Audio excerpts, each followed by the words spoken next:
Well, good morning and welcome to Zen Fits or Strange Conceits. And here we are in beautiful Blackstone, Virginia, the center of the world, but then you too are at the center of the world. So the title of this talk is, let's see, what is it? We need unconditional surrender. We need to surrender unconditionally. So let's play with that idea. You know, my live talks and in my writing too on Facebook is really play. I play with ideas. What's in there? I'm not trying to convert anybody or say what's the truth, the absolute truth. I've got it, eureka.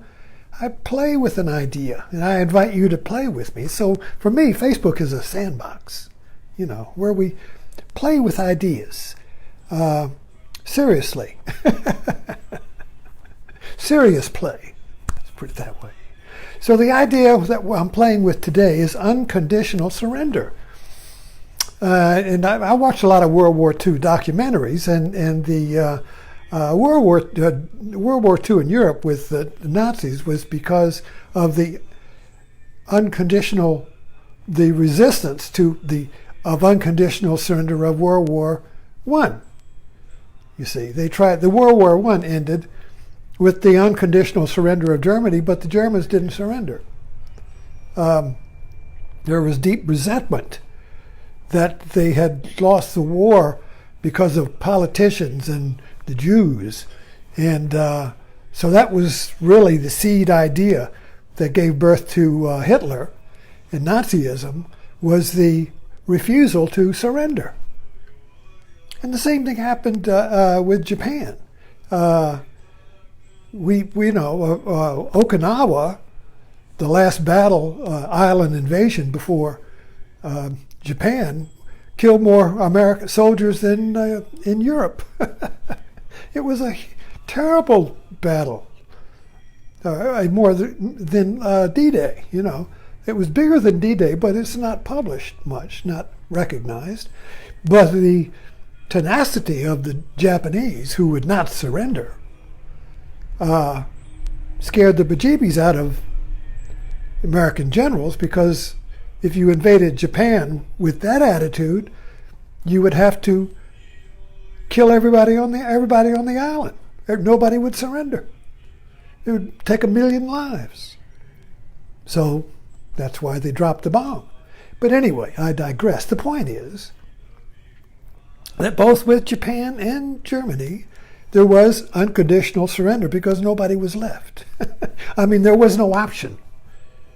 There was no option. I mean, of course, with Germany, there was no option because there was Hitler and the whole apparatus was destroyed. There was nobody left to choose to surrender or not surrender. And in Japan, the atomic bomb left them with no option. So surrender happens when there's no option. And that's when it's unconditionally. There's no insurance. There's nothing left on the plate. There's no, well, I'll surrender everything, but I'll keep this. Because if you keep that, that's the seed of not surrender. And see, in America, there is this sense, you know, of never surrender. Even in all of our heroes, you know, like in the Battle of the Bulge, the Germans had an American battalion surrounded, said, well, did you surrender? And he said, nuts. You know, it's this old, never surrender, you know. It's a heroic ideal. The Civil War, while the Army surrendered, the Civil War, the South never surrendered. You see, so that we're still fighting that today, you see. There was no unconditional surrender. It was the lost cause.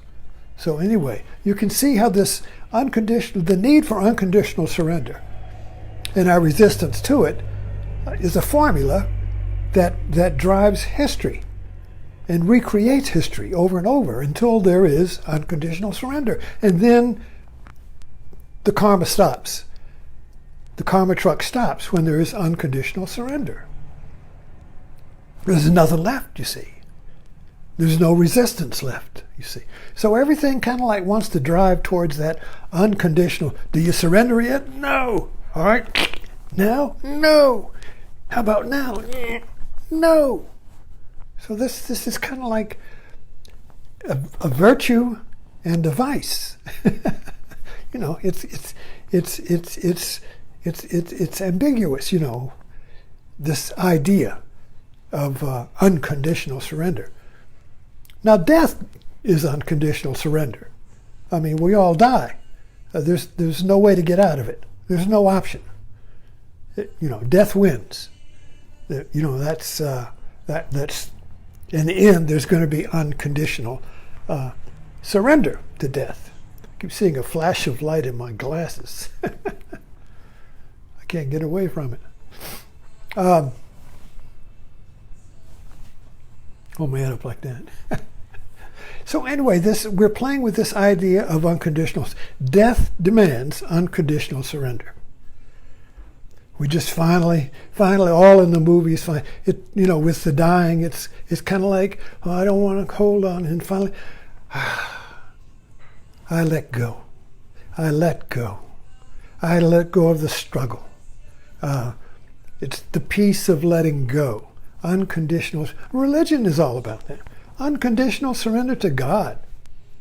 You know, as long as you resist God, well, you're going to live in hell. You know? So the whole idea in religion is surrender to God, you see. But that gets all screwed up because then what you're surrendering to is the religion. But, you know, so COVID comes today. See, America's never surrendered to anybody. The Civil War, the South didn't surrender. We didn't surrender. We haven't surrendered to any war. And that's why Vietnam was such a karmic war, was because we left. We didn't surrender. We just quit. And it felt like surrender. You know, it felt like we should have stayed. And we could have won if we had the will to win, you see. That's the way the Germans felt after World War I. We could have, the army, we were winning battles. We could have won if we had the will to win, you see.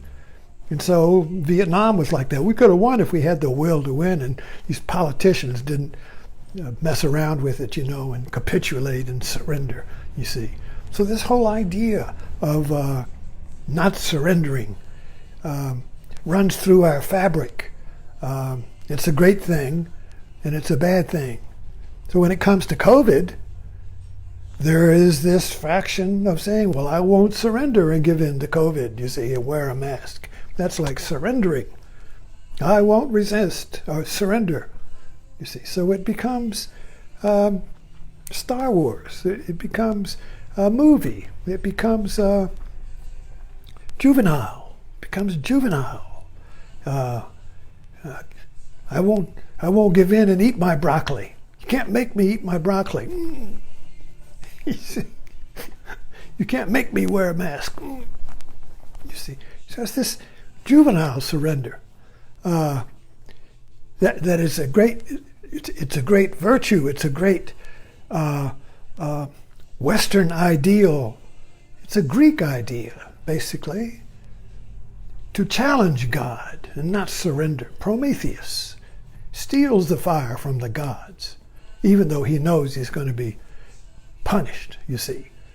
It's not surrendering that is the American ideal, but this turns against us when we make it, when we don't realize that that truth is surrendering, that creativity is surrendering. The artist knows that.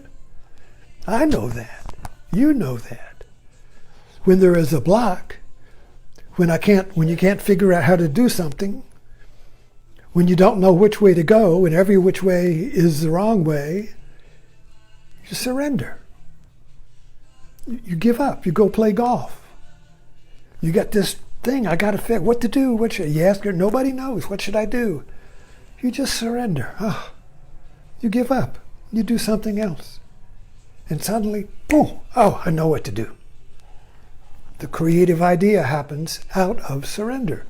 out of unconditional surrender. As long as you think you've got one little thing left you can do, one little thread you can pull, one little game you can play, one little strategy left, as long as you got one thing left that you can do, you see, you haven't surrendered unconditionally, and you will continue to spin the tape loop until you realize, well, that didn't work either.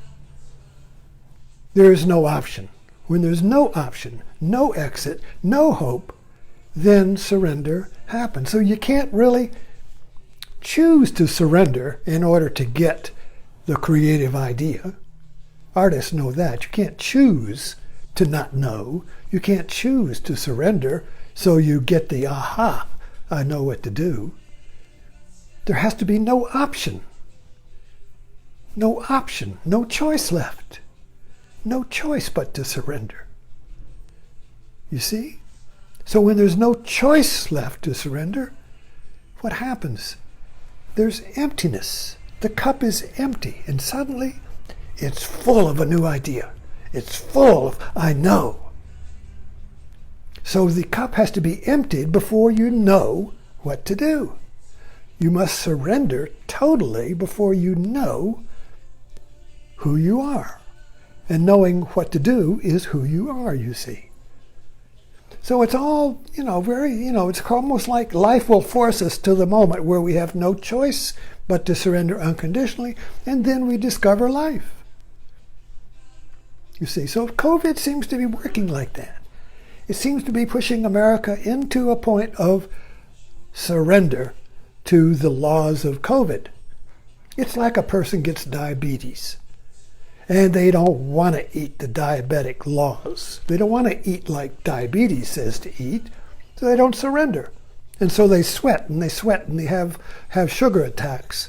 Then finally they're close to death, and the doctor says, you got to surrender to diabetes. And so they finally do, and they get it under control. But there's this resistance, you see. And so COVID is kind of like diabetes.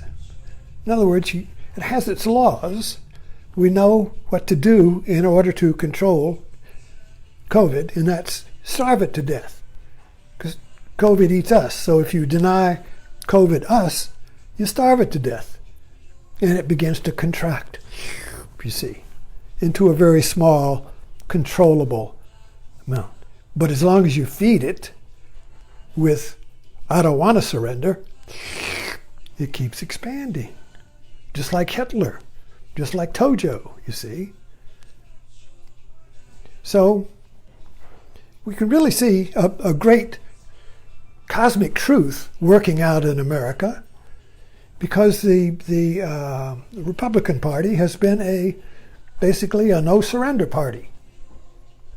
The modern Republican Party, conservatism, started off as an anti-communist party in the John Birch Society in the Cold War.